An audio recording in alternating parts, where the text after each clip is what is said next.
Hey guys, my name is Tore. I'm the support player for Excel. I'm gonna walk through a Leona game I did recently here and teach you some tips and tricks.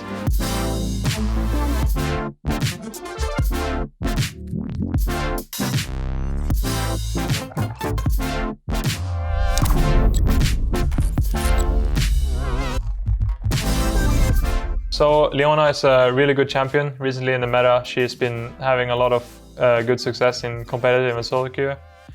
She does very well with a lot of the meta ADCs right now.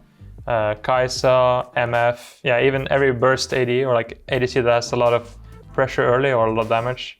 Because you have a lot of CC setup. Let's say you're playing Jhin, your Leona flies in, you get to hit your spells really easy, same with Kai'Sa. So the champion just brings a lot to the table with engage, CC, tankiness, and a lot of burst damage as well, even for a support. For runes on Leona, you want to go Aftershock always. You can go either Demolish or Font of Life, and usually you go Bone Plating. If enemy team has a lot of poke, maybe they have double range support or double range lane, you can go Second Wind. And then for the last rune, you should go Unflinching, because it's just a pretty good rune on every champion in the game. And then for second tree, if they have a lot of CC, I like going for Precision, where you go Triumph and Legend Tenacity. It's a pretty good rune. You get a lot of free tenacity, and then with the Unflinching you have from your first tree, you kind of get full tenacity without having to buy the tenacity boots or Mercury Treads. Or in a lot of other cases, you can go Inspiration, where you can go Hex Flash and Cookies or Minion Dematerializer, which gives you a lot of lane prio. You get to push the wave very fast, and yeah, the Hex Flash gives you a lot of more engaged opportunities. So I would go Inspiration almost every game, except if they have a lot of like CC, which the Legend Tenacity and Triumph would help a lot against. Yeah, with Leona you always want to get Locket as your first item or as your mythic, right? Getting boots early before your mythic is almost in every game a valuable option. And with Leona you kind of always want to have either Moby Boots or Ninetabi if they have a lot of AD. And then you just go Locket, as I said, and normally you will not have that much time to build any other items, but yeah, buying Seeks is probably like a solid second item every single game. It could be fine to get like what's it called, the Bramble Vest, if they have a lot of healing. This game they don't have that much healing, so I'm gonna skip that. Or going Abyssal Mask for if they have a lot of magic damage, right? So those are the options. This is a game I recently played in solo queue. Played as Leona. Already in Champ Select I noticed some red flags. There is enemy team almost full AD. I guess they have Kassadin, if that guy gets fed he's gonna deal some damage, right? But yeah, there's Fiora, Rengar, Kassadin in this game. So a red flag I would think in solo queue. There's a lot of I guess one tricks that play kind of these champions, and they're like kind of solo carry champions. So if they get really fed, they can take over the game, right? So I want to play safe and not get ganked. And yeah, help out the jungle. It's 2021, jungle is still the most broken role in the game, so you want to kind of play for your jungle, help him out, give him a good leash. It's Hecarim versus Rengar, so Hecarim should naturally farm faster, and Rengar I think needs to look for some cheese ganks to be able to win this game. So yeah, you don't want to give him those. We leashed, so we're late for the lane. They're just already taking bush control. You can do, if you want to, you can place a ward in this bush, level 1, and then recall for Sweeper. That way you get control of this bush, and it's pretty good for a lot of bot lane matchups where like having bush control, I mean most matchups it's pretty good, right? So you place your ward level 1, you recall for Sweeper, then if the enemy support like decides to ward one of your bushes, you can sweep it. That's I guess a thing you can do for every champion in the game. But yeah, this matchup, MF is a lot stronger than the Senna level 1.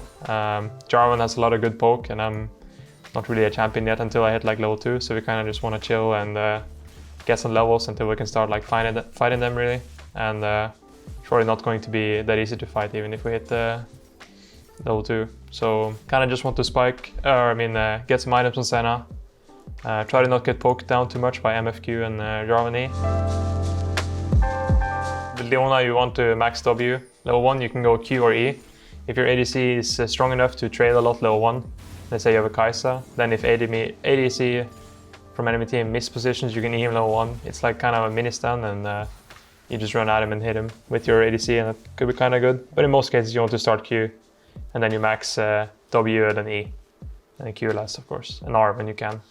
We're hitting our level 3 power spike soon. We have a lot of damage with Leona and Ignite, so if MF makes the mistake that he gets E'd, we have a lot of burst potential, especially if Senna can actually hit her spells. So here MF really steps up too far, cringes his cleanse, doesn't really cleanse anything, so I managed to just get to run him down, put my ignite down because his cleanse is missing, and yeah, we just kind of run this guy down as well because he tried to kill Senna. And yeah, it's a free double kill. The whole team is coming from enemy team here, TPing in, enemy jungle is coming, Kassadin, we don't want to give this guy a kill. We didn't see Lyri Rengar until late, so should have backed off instead of trying to fight her. But Kassadin doesn't really get anything from it, so it's fine. Another TP comes in, Jace gets Kassadin, and I guess it's fine. Like it's overall good play. We got 2 TPs, we only used 1. So yeah, we're in a pretty good spot now in the lane. Just usually what you should do on Leona, you play Aftershock, right? So you can hide on Fog of War and kind of look for Hex Flash engages, maybe the enemy ADC steps up a bit, and yeah, you can look for easy kills that way. It's kind of like having Flash when you don't have it, so pretty good. We realized that the wave for them is pretty bad, so we freeze it, and they will lose CS this way. We don't really have a lot of gold, so yeah, it's not really good for us to base, so freezing is the best option. You could look to roam now, but again, we don't really know if they were basing, so they could like be fake basing, and then if I were to leave the lane, then they could unfreeze it. So yeah, in low elo, freezing, I guess it's not very normal, but the thing you should look to do whenever you can, because it kind of forces the enemy to overextend in a lot of cases, and you can call the jungler to come gank, because they have to push it out or they lose a lot of minions. Or you can like all in them, because they're gonna be really far up in the lane. But yeah, as we hit level 6, Herald is spawning around 8 minutes. You want to kind of be able to have the push maybe to run to Herald. Maybe you can help your team get it. That's free 2.5 plates right early, so you can use that to break a tower. Usually the wave before Herald, I guess maybe it's like a high elo thing. I don't think many low elo junglers would do this, but yeah, usually you get ganked on this wave, because yeah, if you die on this wave, then your enemy or your bot lane gets to push out and then move to Herald and kind of secure it, because there is no one doing anything bot, right? So yeah, this timer right before Herald is pretty important not to die. And yeah, you don't want to like kind of fight until you see the enemy jungle here. Like we're playing pretty defensively, or I mean Senna tries to. But yeah, we didn't want to all in and like fight the wave down here, because we didn't know jungle position, right? So that's like a risk we didn't want to take. So even though he wasn't there, you know, we didn't know he was there. So you should try to play defensively or like safe as long as you don't see the enemy jungle, because in the case that he actually is there, then you're giving free kills for no reason. So like as usual, when we get a kill, push out the lane and then look to reset. Here we see MF overstepping a bit. She has no cleanse. It's probably a bit greedy to go for this, but we're feeling ourselves a bit here. Try to go for some cheeky plays here. Get the double kill here. Drown is gonna try to kill us again, and he will just die as well, I think. Or we just get out. Yeah, run him down.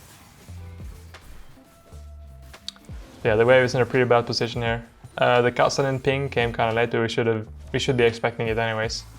So yeah, we should kind of just leave the lane here, because we should realize that Kassadin can move and pick up some free kills. So that's not too good. This champion with kills is very scary. It's really important to place down wards when you can. I think I have some gold here to recall, but yeah, I just want to take control over the jungle. Look for some picks. Maybe someone is greedy over here, like this Jarvan. Can't really catch him. He has an escape, right? But yeah, putting down my wards like this here, taking control of the jungle when you're around is really important, and then looking for resets again when you're on 0 wards or have a lot of gold. Yeah, the game right now is in a pretty good state. We're like 6k ahead. Should be very easy for us to try to close out this game, but it's solo queue, right? So not gonna be that coordinated, and I guess gonna have some different resets here. Not too good. We're going to bot side to kind of help Senna take this tower and look for a recall, and I should be recalling now as well.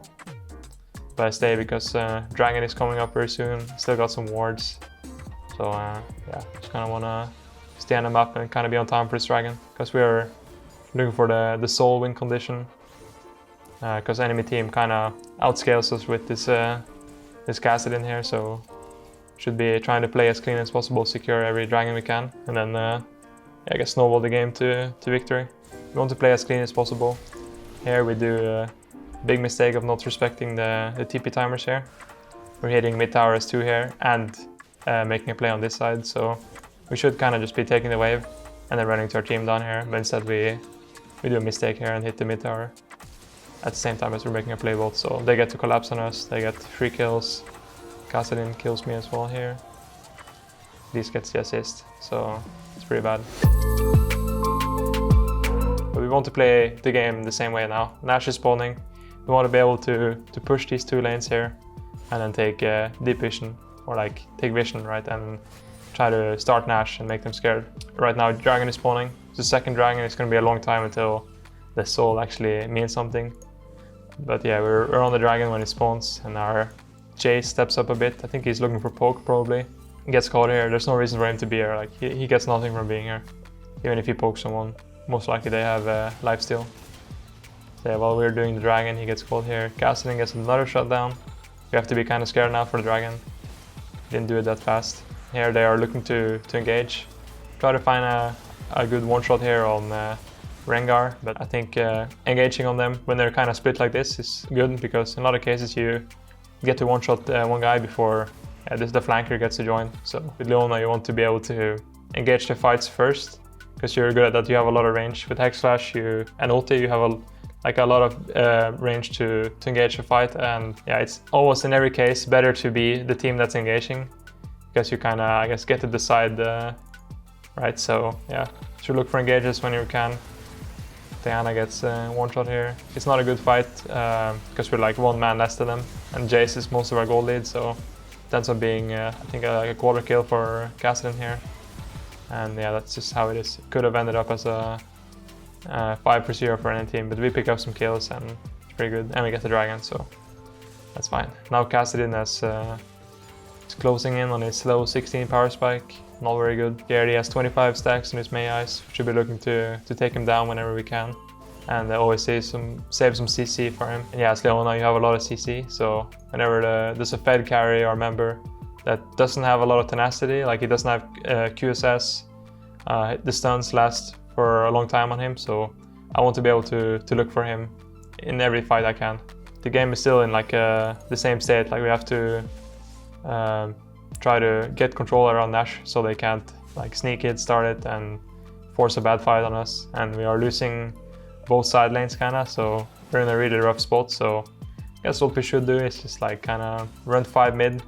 It's solo queue, right? So you want to just run around looking for picks, because there will always be one guy who's gonna throw and not care about where enemy team is. So Jace is the one that does it right now. He dies, but to be really careful here. Hecarim tries to go for a Hail Mary play, as I talked about, trying to pick them off here, but yeah, Kassadin is on the way, and it's way too deep for us to be able to fight here. Yeah, not very good. It's a 3v3 at best, so it's not really like a outmanned play. So Kassadin just gets to rotate and pick up some free kills here. Yeah, the game looks very lost right now, because Kassadin hit level 16, he has 12 kills, 25 stacks, but here he really greeds, stays on the map a lot. Maybe he's missing like 200 for Ravelons. Does the mistake of recalling too close to the tower. We have vision here, and he decides to go for the kill on Jace. But I'm targeting the Inter here. I realize he's staying on the map for a long time. Perfectly timed my ulti. Yeah, he falls down. He's dead for like 50 seconds. We get the 1k shutdown, and now we have like a one chance player to get back into the game, because their carry that has like almost all their gold is down, and just a lot easier for us to yeah, play and be able to breathe in this game. So we decided to go for the Nash. Here you want to always like kind of place the pink ward in the pit so that the enemy team doesn't get vision, and then you want to hit the pink wards that they place, because yeah, the normal wards get disabled. So yeah, and I realized they have an MF, so I want to be able to cancel his ulti. But I do the mistake here of queuing this ward, because I think my E could cancel his ulti. But here I E MF, he doesn't get cancelled. So that's something I learned from this game, I guess. So not very good. I stay here to try to bait Rengar ulting on me. Then I decide to flash over in the end. It was a pretty good fight for us. We get a lot of free kills and we get Nash even. So we're kind of back in the game now. And we want to be able to use this Nash to end the game now because yeah, we're kind of outscaled. We get to push really deep here. They do a mistake as well and stepping up mid lane here. I guess they didn't really see it because of Senna E. As Leona, I want to be able to go with Senna in the Shroud or whatever, because you get movement speed right and it's not very easy for enemies to see who's there, so you might be able to catch someone off guard. Here MF, I guess she's mad, she steps up a bit too far here. We get the kill, and yeah, the game is pretty over because there's a lot of long death timers here. We have Nash, so should be looking to hit the Nexus here and end. Pretty good game, I would say. There was a lot of random fights and depths, but yeah, I think as said Leona, we played the laning phase pretty well. Looked for a lot of picks, played safe, didn't get ganked by the jungle, or like didn't play too aggressive when we shouldn't have. So it's a pretty good game of respecting the enemy jungle as well. Leona is like mostly like a safe champion. She has like a lot of good matchups and not that many bad ones. Like right now there's Tahm Kench, probably the worst, but Tahm Kench is not really like a meta champion anyway, so like you should not be able to, or you should not have to like worry about that. So I would say that Leona, like, he struggles a bit against maybe only Tahm and Thresh, because Thresh can like flay you, like keep you away from like Eing your enemies, like you can't get to him and hit your Q. So yeah, I guess kinda if you want to play Leona, hovering Leona and then banning Thresh, I guess a good option. Because if enemy team picks the Thomas Kench, and they're not gonna be winning the game anyway, so you shouldn't have to worry about that. Yeah, Leona works really well against ranged champions, so if enemy team like blind picks Lulu, something like that, or Seraphine in some cases, it's a pretty good pick because you kind of get to engage and then they don't have that much range. Maybe not Seraphine, but like for Lulu and I guess Nami is also a popular support. At least like in solo queue, it's really easy to play against them because it's really easy to engage on them. Well, with Leona you are pretty immobile if you don't have flash, so you have to be careful of going too deep in into your enemies, because yeah, if you're out of position, enemy team might get to catch you off, you know, so you have to care about not thinking you're invincible. And I guess what you should do with Leona is kind of be the engager. You don't want to, yeah, as I said before, engage too deep because your enemies can't follow up, so you kind of want to save your CC for when your team is in like nearby, because yeah, if no one is there to hit the CC target, then your CC is kind of useless, right? So I guess try to save your CC until someone of your team is nearby. Thanks for watching, hope you guys learned something, and yeah, I guess I'll see you later. Bye.